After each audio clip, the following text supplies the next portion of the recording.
turn to Trump because it was revealed that special counsel Mueller has taken an interest in the now infamous Donald Trump Jr. meeting, specifically the 8th person in the room. Legally speaking, is there anything here, Judge? Well, I don't believe that the meeting was a criminal act. I mean, you can meet with anybody you want, and words are protected as long as they're not followed by agreements or action, which is illegal. But the circumstances of the meeting, a former prosecutor, former Russian prosecutor, a former Soviet counterintelligence agent, and what appeared to be an offer to reveal data, information about Hillary Clinton during the campaign from foreign nationals is enough to commence an investigation by Bob Mueller. I assure you he has started that investigation. In fact, we know it because of the communications that he had with, I think, Senator Feinstein of the Senate Intelligence Committee.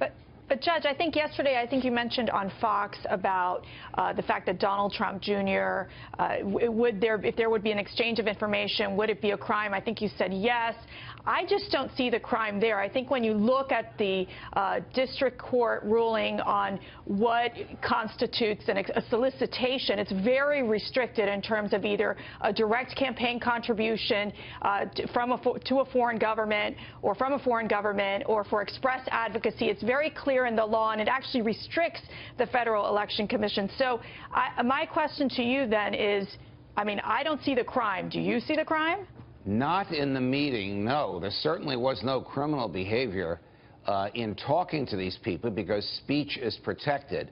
If there was criminal behavior, it would be something that happened afterwards. That is, if information actually came from a foreign national. It's a felony when you're running a federal campaign or participating in a federal campaign to receive something of value, even something truthful from a foreign national. But, Judge, the case was very clear that it was restricted in terms of actually being a financial contribution from a foreign government or from a foreign government or on an issue advocacy in terms of what the case describes. So I still don't see it as a felony. And let's face it, we don't have any evidence of a felony, but we have enough evidence to commence an investigation by Bob Mueller, which apparently he has commenced. The statute prohibits receiving something of value. You know, as well as better than any of us, that opposition research is something campaigns pay for, so that's something of value. Right, and if someone says to you, you're running a campaign, and someone says, I have damaging info on your opponent, you're going to say, oh, yeah, I want to hear it. Almost anybody would say, oh, yeah, I want to hear it. Not the Soviets. I grew up in a household where my parents, like so many Americans, feared the Soviet Union.